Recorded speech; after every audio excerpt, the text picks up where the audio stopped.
They say grief makes you see the world differently. Colors, dimmer, sounds duller. Even your name can feel like a foreign word. But I remember mine loud and clear that morning. Kara Wilder, 36. Director of Product Strategy at Elston Systems. Youngest daughter of James Wilder, the man who built that company from his garage before anyone knew what a startup even was. I remember the chill on my coat still smelling faintly of disinfectant from the hospice. The envelope I held was creased from being clutched too tightly, its corners smudged.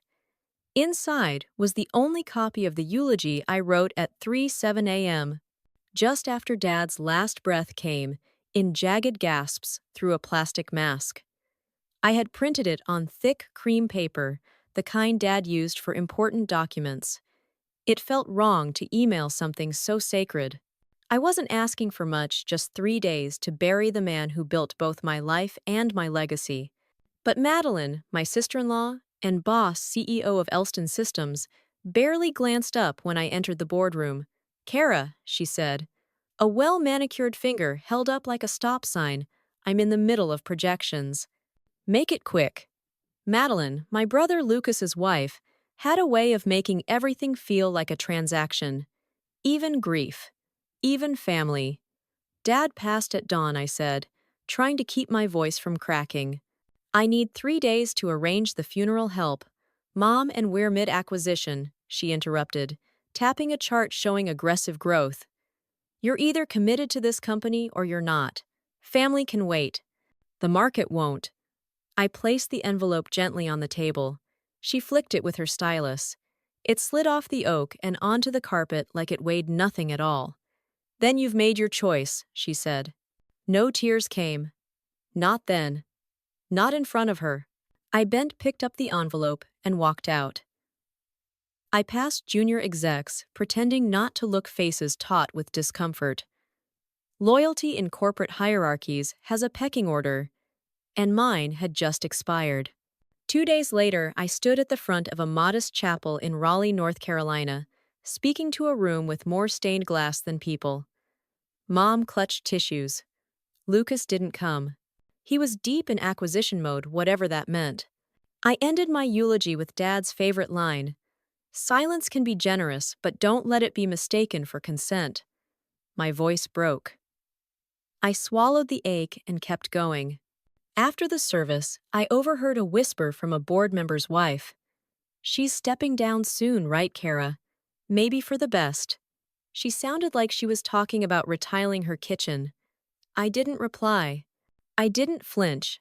But something inside of me shifted, grief melting into something colder, sharper. Not rage exactly, not yet. Just the understanding that I'd been written off the minute my father flatlined. That night I sat alone at the kitchen table of my childhood home. The envelope was still there, creased, marked by rejection, but intact. My phone buzzed. Unknown number. I almost ignored it. But then I heard the voice. "Kara, it's Henry Marks, your dad's old counsel." "Mr. Marks, he left something for you," Henry said. "An addendum to the original trust."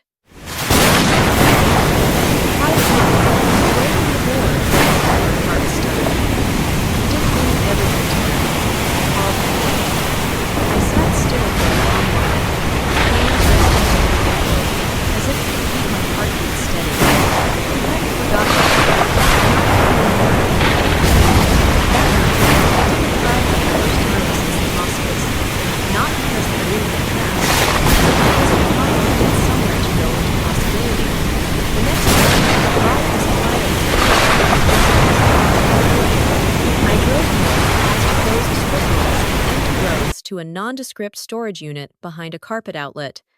A brass key from Henry Marks clinked in the ignition tray as I parked. The clerk didn't even look up, just handed me a clipboard and waved me down the row. Unit 36. The key clicked. Fluorescence buzzed to life. Inside, metal shelves, dusty filing cabinets. One battered leather briefcase, labeled in fading ink Founder's Agreement. 1,999. My breath caught. I carried it to a metal folding table and opened the latch. Inside were folders, notes, copies of contracts, many in my father's tidy handwriting. But one page highlighted in yellow stood out. A clause dated 5 years earlier after his second stroke. If a majority shareholder denies reasonable bereavement leave to any founding member or direct descendant voting privileges, are hereby suspended and redirected to the minority stakeholder pending independent ethics review. My fingers went numb. I read it again.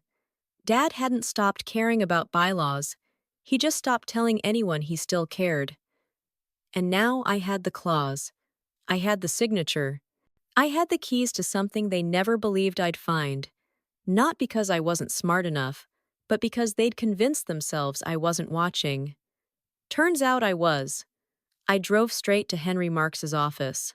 A converted bungalow in Durham cluttered with legal pads, books without dust jackets, and a faint smell of pipe smoke, the kind of place where old secrets like to sleep. He was waiting with a manila folder and 2 cups of coffee, one already growing cold. "Kara," he said, standing slower than he used to. "He did love you, you know. I didn't always know how to show it after the company got big." I nodded, but didn't sit. "I found the clause," I said. Henry smiled faintly, like he'd been holding his breath until I did. "Good," he said. "Then you're ready." I raised an eyebrow. "Ready for what exactly?" He handed me the folder. Inside a copy of the founding bylaws, trust amendments, and a document titled Ethics Trigger Transfer Protocol. A rarely mentioned mechanism. One that would, if enacted properly, shift temporary control of the company to a secondary stakeholder should the CEO violate ethical conditions tied to founding principles. 3 criteria had to be met. Direct harm to a Wilder family member in a time of recognized crisis. Denial of moral or ethical obligation is protected under the founder's trust. Non-transparent or manipulative board communication to suppress internal opposition. We had them all. "You'll need corroboration," Henry said. "Documentation. Emails, board minutes, anything that proves Madeline knew what she was doing." I smiled for the first time in weeks. She sent me a Slack message. With a thumbs down emoji. That count Henry raised both eyebrows. God help her, it just might. I spent the next 72 hours assembling a dossier. Old email chains policy, memos of voicemail from HR that recommended silence. And then I called David Lee Dad's old CFO, now quietly retired in Asheville, who always said I was the only executive in the company who read full spreadsheets instead of summaries. "You found the clause?" he asked, astonished, after I explained. "I did." There was a pause, then a chuckle. "Your father always said you'd be the one to clean up after the storm." He faxed over archived financial records. The current board had buried bonuses reallocated, without shareholder approval acquisitions, pushed through on dubious metrics and stock options funneled to shell firms. All under Madeline's oversight. I printed everything. On Monday morning, I walked into the Elston Systems boardroom at 9:00 a.m. sharp. The room went quiet the moment they saw me. Madeline blinked, then smiled thinly. "Kara, I thought you were on personal leave." I dropped the folder on the table. The thwack it made echoed. "This is a notice of ethics trigger clause activation as defined in the 1999 Founders Agreement, Section 7G. Lucas looked confused. One of the board members reached for their tablet. Madeline scoffed. "That clause was theoretical. Obsolete. It's not enforceable." Henry Marks walked in behind me, uninvited, carrying a portable scanner and a notarized copy of the clause. "I assure you," he said, "it's very enforceable." I looked at each of them. For the next 90 days, operational authority transfers to the minority control trustee me, pending third-party ethics review. During that time, I will assume voting power and freeze executive actions. Madeline stood. "You don't have the votes." I stepped closer. "I don't need the votes. I have the trigger." She opened her mouth to speak, but it didn't matter. The board had already started reading, and they looked afraid. Before I left, I turned to Lucas. "I didn't want this," I said quietly. but you let her treat Dad's death like a distraction, like a meeting that ran long. His face softened for a second, but he said nothing. Later that afternoon, an anonymous leak hit the inboxes of several trade journalists. Documents, memos, and side agreements, most too complex for public interest, but enough to raise eyebrows. By evening number, Elston Trigger was trending, and I hadn't said a word publicly. Silence, after all, can still move mountains. A week later, the Elston Systems headquarters looked like a war bunker. Board members ducked in through side entrances. Madeline stopped posting on LinkedIn. PR spun the clause as a routine procedural clarification. No one bought it. Inside, the mood was different. Quiet. Hesitant. Executive assistants stopped making eye contact. The espresso machine in the lounge went unused. No one wanted to be seen relaxing under new management. But I wasn't here to punish anyone who hadn't earned it. Just the ones who made silence a weapon. First, I suspended discretionary bonuses until the ethics review concluded. Second, I froze all non-essential acquisitions, especially the one Lucas and Madeline had rushed while Dad was dying.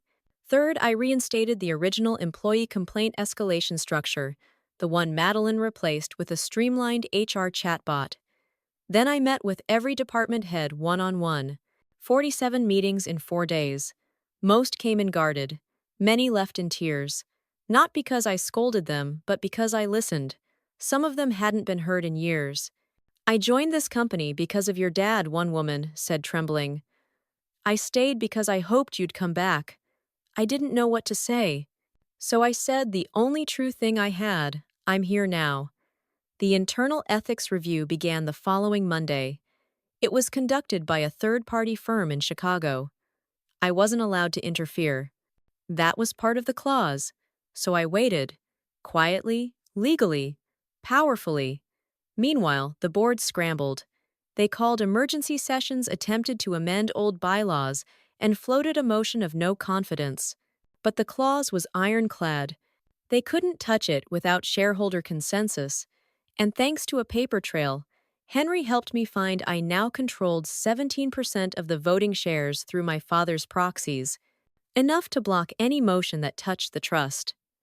The shareholders weren't pleased about the turmoil. But what shook them was the leaked memo where Madeline had said grief isn't a KPI. It had gone viral on employee Slack. Someone made stickers, t-shirts. By week 3, the ethics auditors released a preliminary report, 36 pages.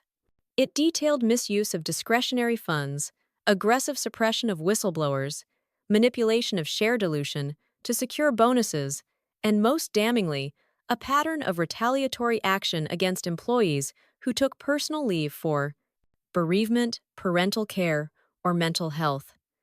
I didn't smile when I read it. I didn't have to. At the next board meeting, Madeline walked in late. No makeup, hair pulled back, not in her usual glossy braid, but a tired knot. She looked at me and knew. "This isn't who you are," she said, barely above a whisper. "You were always the quiet one." I met her eyes. "Number, I was the one you thought would stay quiet." She tried to laugh. "You think you're fixing this place?" I handed her a copy of the review findings. "I'm not fixing it. I'm unburying it." Lucas sat at the far end of the table, arms crossed. He hadn't said much in weeks. But as Madeline stood shaking, preparing to resign before the board forced her hand, he finally looked at me. "I didn't know," he said. Quiet. "Almost a confession. I believe that," I replied. "That's why I'm not pushing you out. Yet." Madeline left the room. No speech. No farewell email. Just a door swinging gently behind her. For the first time in over a decade, the company wasn't run by fear. The next morning, I found a letter in my inbox.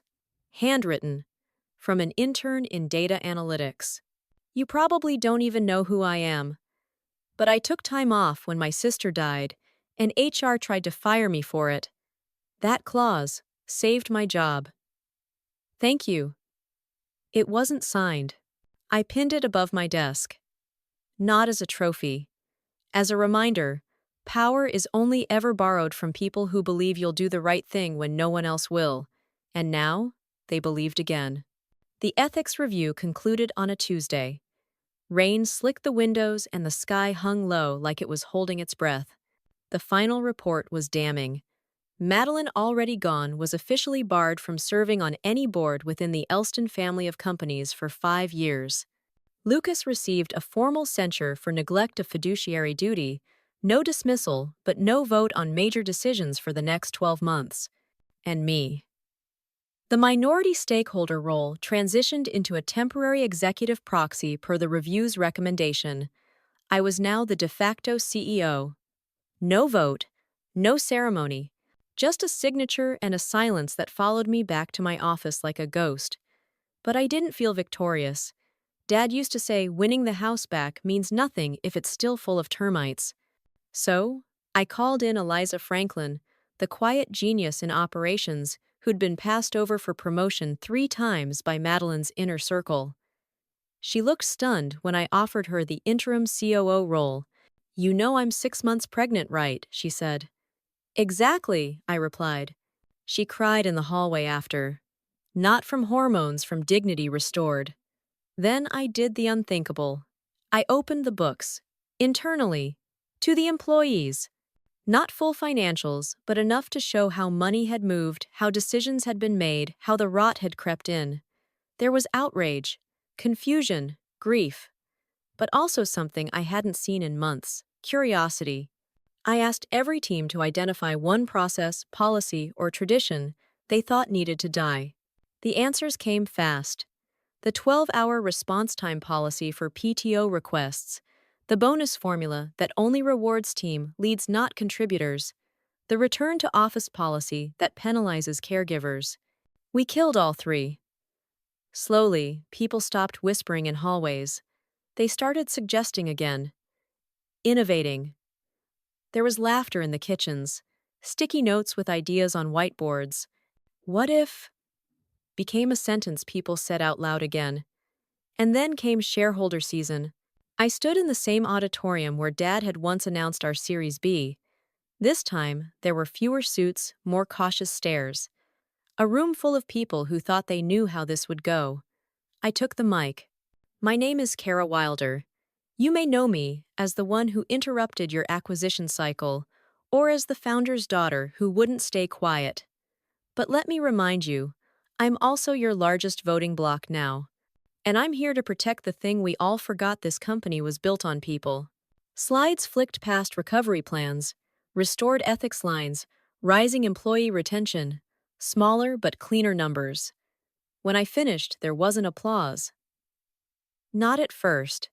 Then one older man in the back, a former engineer turned longtime investor, stood and clapped, slowly. The kind of slow that means, "It's about time." Others joined. Not all, but enough. Afterward, in the hallway, I ran into Lucas. He looked thinner, grayer, a little like Dad toward the end. "You're robbing it," he said. "I'm trying," he nodded. I think he'd be proud. I didn't reply. I just held out a small envelope. "What's this?" he asked. "Your shares. Yours, not Madeline's, if you want them. But you'll have to earn the vote again. One project at a time." He stared at it like it was a mirror, then took it quietly. That night, I stood alone in Dad's old corner office. I hadn't changed much, just replaced his photo with one of the family garden in spring, the one he always meant to fix after retirement. I picked up the little plaque from his desk. "Build something that outlasts you." I set it down, looked out at the city, and smiled. Because for the first time we were. 2 months later, we broke ground on the Wilder Innovation Garden. Not a metaphor. A real place, half lab, half greenhouse, tucked behind Elston's main campus, where the unused parking lot used to be. We converted the asphalt into beds of soil glass walls, native pollinators, and solar panels. The design was Dad's, an old sketch he made in a notebook after his second stroke. He'd wanted Elston to have a place where new ideas grow slower but stronger. The board called it a distraction back then. Now it was the company's centerpiece. Inside the lab, junior devs tested sustainable hardware prototypes next to hydrangea blooms. Engineers brainstormed with no agenda, no slide decks, just notebooks, whiteboards, and time. And in the greenhouse, kale, mint, tomatoes, and quiet. One afternoon, I watched a product designer help an intern plant a basil sprig. Neither of them saw me. That was the point. This wasn't about legacy anymore. It was about what comes next. Eliza, our new COO, waddled in with a belly full of 8-month-old hope and a budget projection in her hand. "Still think this is reckless?" I asked. She shook her head. Reckless would have been pretending the old way was working. Then she paused. Looked at me. "You know I've been thinking. You never really punished anyone." I smiled. "Grief isn't about punishment. It's about clarity." And clarity had come. Madeline took a job consulting overseas. Last I heard, she was trying to launch a leadership podcast. Lucas stepped back into product quietly under a new manager he once mentored. No special treatment, no speeches, just work. Some shareholders left. That was fine. We didn't need more capital. We needed better roots. The company wasn't a rocket ship anymore. It was a tree. One with scars, sure. Burn rings, broken branches, weathered bark. But also fruit, shade. A place people could gather, plant something, and believe it might still grow. On the first anniversary of Dad's death, I sat in that garden with Mom. She wore his old flannel. We didn't say much, just watched the wind move through tall grass. "You didn't become him," she said softly. I looked over. "You became what he never had time to." I didn't cry, I just nodded. Later that evening, I walked the halls of Elston past open doors, soft laughter, late-night keyboards, tapping not from pressure, but from purpose. And I knew they would never write me off again. Not because I was loud, not because I was ruthless, but because I had taken the thing they never saw coming, respect, and turned it into something that would outlast all of us. After the sudden death of her father, Kara Wilder is denied bereavement leave by her sister-in-law, Madeline, now CEO of the company her father founded. Quietly devastated, but composed, Kara uncovers a long-buried clause in the company's founding trust that allows for a transfer of control if ethical violations occur. With the help of her father's old lawyer and CFO, she gathers damning evidence of abuse, corruption, and suppression within the leadership team. Invoking the clause, Kara triggers a temporary takeover and freezes executive powers. Her move sends shockwaves through the boardroom and the media, sparking number Elston trigger across social platforms. As acting proxy, she audits the company from the inside, listening to employees, restoring ethical structures, and slowly earning trust. One by one, she dismantles the systems of silence and fear, appointing overlooked talent, killing broken policies, and exposing how corporate power had been weaponized against dignity. When the independent ethics review confirms misconduct, Madeline resigns. Kara inherits the CEO role not by ambition, but by necessity. Instead of celebrating, she transforms the company's culture, opening its financials, democratizing ideas, and turning an unused parking lot into the Wilder Innovation Garden, part lab, part greenhouse, and a living tribute to slower, more human growth. By honoring the people her father once overlooked and the values he once held, Kara doesn't just win a power struggle. She reclaims a legacy and reshapes it into something rooted, restorative, and resilient. In the end, Kara isn't remembered as the woman who took the company. She's remembered as the one who gave it back to its people, its principles, and its future. Genre: corporate drama, ethical thriller, character-driven tone, quietly fierce, emotionally resonant, ultimately redemptive. Let me know if you'd like this shortened for loglines, pitch decks, or film treatments.